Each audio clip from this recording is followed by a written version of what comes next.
Hello friends, welcome to the my channel.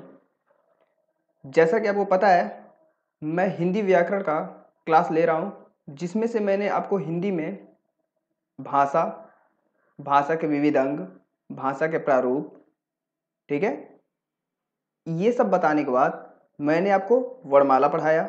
वर्णमाला में मैंने स्वर बताया, ठीक है, उनकी संख्या बताया। फिर से मैंने मात्रा पढ़ाया। मात्रा के बाद मैंने व्यंजन पढ़ाया। व्यंजन में सारे व्यंजन के बारे में व्याख्या किया, ठीक है। उसके बाद मैंने क्या किया, वर्णों का उच्चारण स्थान बताया, ठीक है। उच्चारण स्थान बताने के बाद जस्ट मैंने चालू किया था घोष वर्ण, अघोष वर्ण, ठीक है, वर्गीय व्यंजन, ठीक है, लुंठित व्यंजन, ठीक है। जो भी चीज हमने बताया था आपको पिछले वीडियो में सारा कवर कर दिया है। अल्प प्राण, महाप्राण, यानी जो भी हिंदी में वर्णमाला से संबंधित जो भी यानी टॉपिक था, मैंने उसको पिछले वीडियो में कवर कर दिया था। और आपसे मैंने बोला था कि जैसे ये मेरा टॉपिक कंप्लीट होगा, मैं अगले वीडियो में आपको कुछ क्वेश्चंस कराऊंगा, ठीक है। जो मैं यहाँ पे आज आपको क्वेश्चंस कराने वाला हूँ, ठीक है, वो सारे एग्जाम में पूछा गया क्वेश्चंस है, ठीक है। तो आप मेरे साथ साथ इसका आंसर देते रहिएगा। और चलिए तो वीडियो को शुरू करते हैं।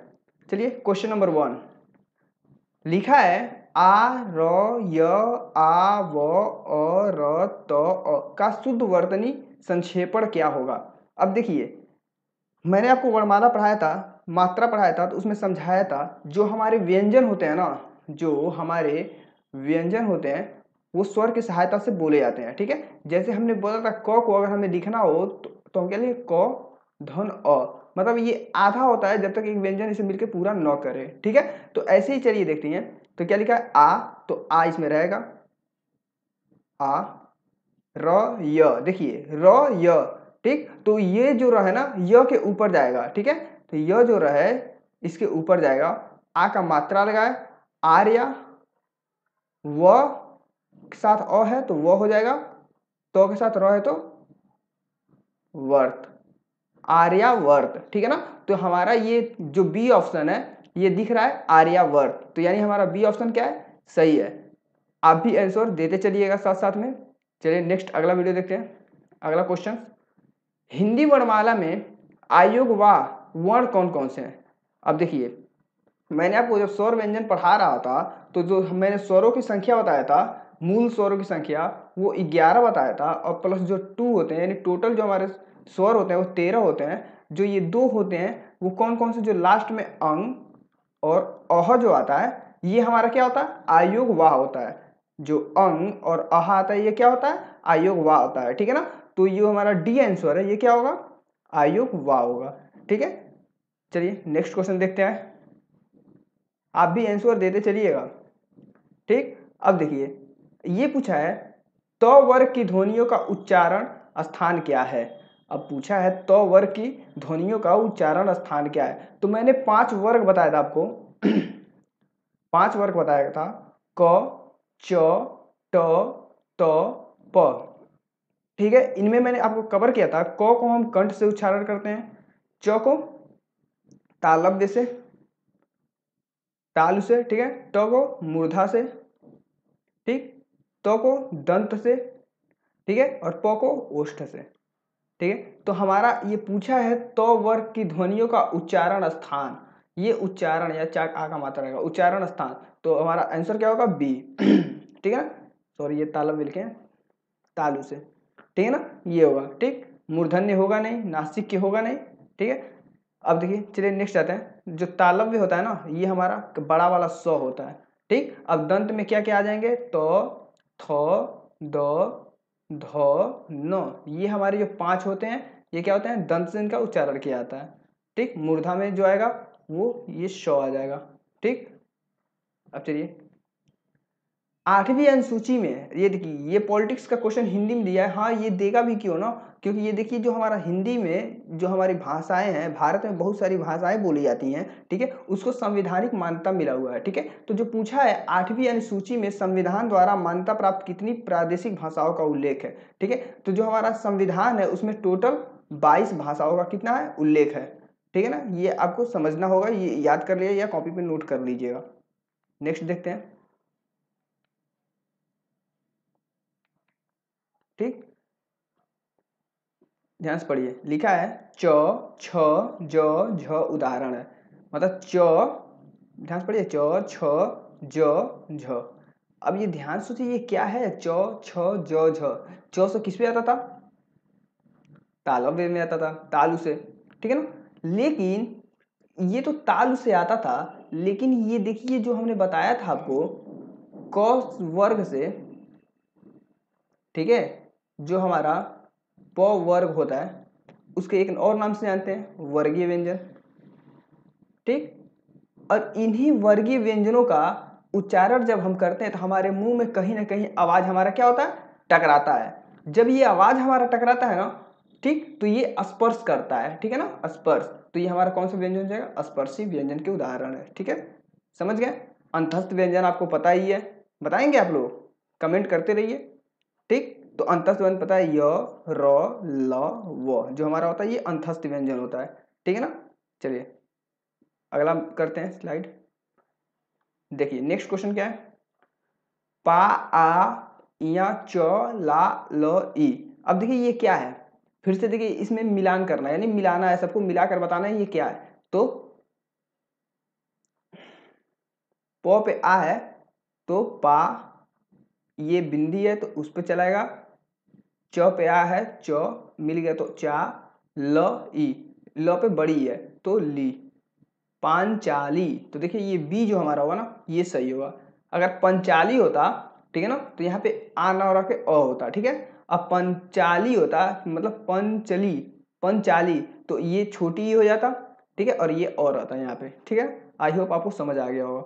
आप इस पूरे का करके देखिए, जैसे हम अगर राम लिखते हैं तो राम कैसे लिखेंगे, राम, राम कैसे लिखोगे, र धन आ धन म धन अ बराबर राम, ऐसे लिखोगे ना। ऐसे ही पंचाली का हम ऐसे लिखते हैं। चलिए नेक्स्ट देखते हैं। अब देखिए पूछा है पंछी में कितने व्यंजन वर्ण हैं, पक्षी में कितने व्यंजन वर्ण हैं, पक्षी।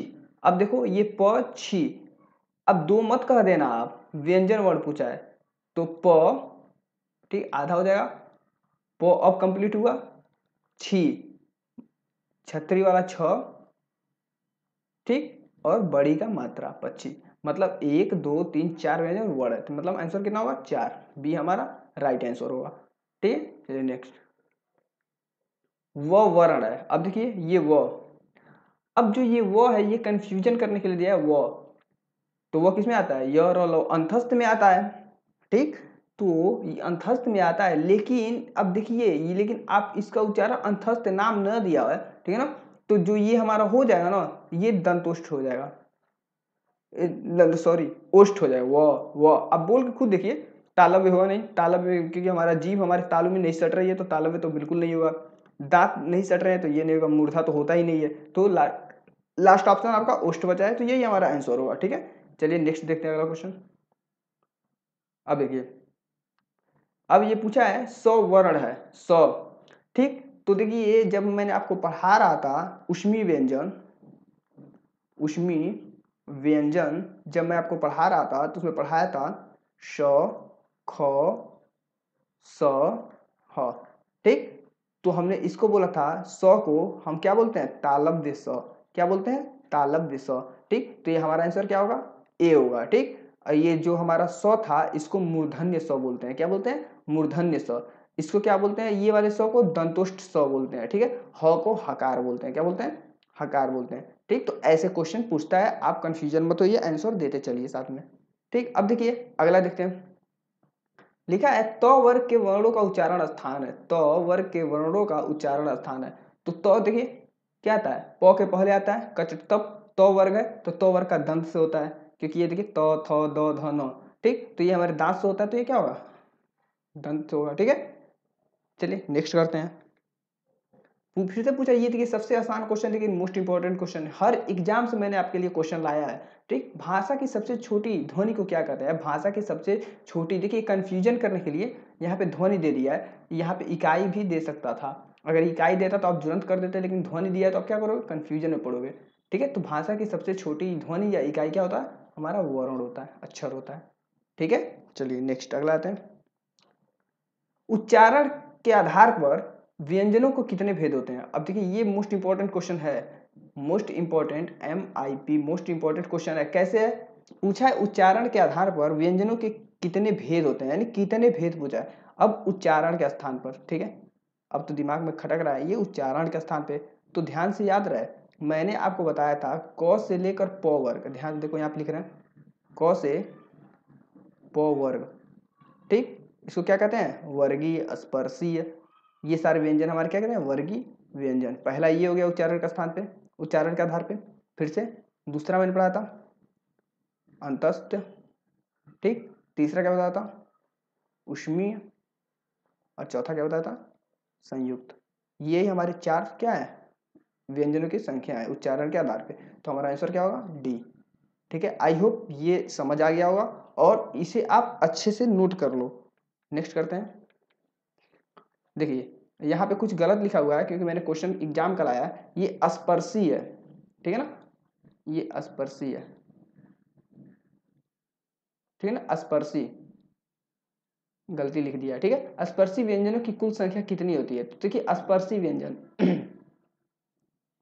तो स्पर्शी व्यंजन कितनी होती हैं? तो क वर्ग से प वर्ग, तो कितना हो गया? 25। मतलब क वर्ग में 5 होते हैं, च वर्ग में, ट वर्ग में, त वर्ग में, प वर्ग में 5 5, तो 5 का मल्टीपल हो गया 5 5 25, तो हमारा आंसर कितना होगा? 25, ठीक है। और ये हमारे कुल व्यंजन होते हैं 33, ठीक है। अब पूरे हमारे वर्णमाला में अक्षरों की संख्या 52 होती है। वर्णमाला के कुल वर्ण, ठीक है, ये हमारे स्वरों की संख्या है, मूल स्वरों की, ये हमारे व्यंजनों की संख्या है, व्यंजनों की संख्या, ठीक है। ये जो था हमारा ये है स्पर्शी व्यंजन, ठीक है। आई होप आपको समझ आ रहा होगा। चलिए नेक्स्ट देखते हैं। हिंदी में व्यंजन वर्णों की संख्या क्या है? ये क्वेश्चन पूछा है, ये मोस्ट इंपॉर्टेंट क्वेश्चन कीजिएगा। हिंदी में व्यंजन वर्णों की संख्या क्या है? तो कभी भी ये गलती मत कीजिएगा, अगर ऐसे क्वेश्चन पूछे तो आप 33 ही करेंगे आंसर, ये 33 होता है, ठीक है, कंफ्यूजन नहीं होना चाहिए, 33 आंसर होता है। चलिए नेक्स्ट अगला देखते हैं। निम्नलिखित में से कौन ट वर्ग नहीं है? अब देखिए ये आसान है। ट वर्ग में पहले देख लीजिए क्या होता है, ट ठ ड ढ ड़, ठीक, तो इसमें देखिए ट वर्ग का नहीं है, अड़ भी है, ठीक है, अड़ भी होता है, ढ भी होता है, ठ भी होता है, वो नहीं होता है, तो ये हमारा क्या होगा? राइट आंसर होगा वो, ठीक है, तो ये हमारा राइट आंसर है, ऐसे आप फाइंड कर सकते हो। नेक्स्ट, अब मेरा क्वेश्चन खत्म हो गया। अब मैं आपसे बहुत सारा क्वेश्चन पूछ सकता हूँ, ठीक है, इनमें से पहचानिए, ऐसे पूछ सकता हूं मैं, मान लीजिए मेरा ये क्वेश्चन है, इनमें से अल्प प्राण व्यंजन है, ठीक है, मैं ऐसे देकर क्वेश्चन दे सकता हूं।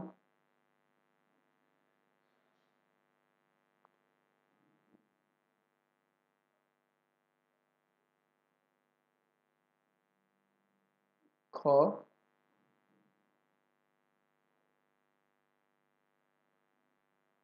छ, अ, स,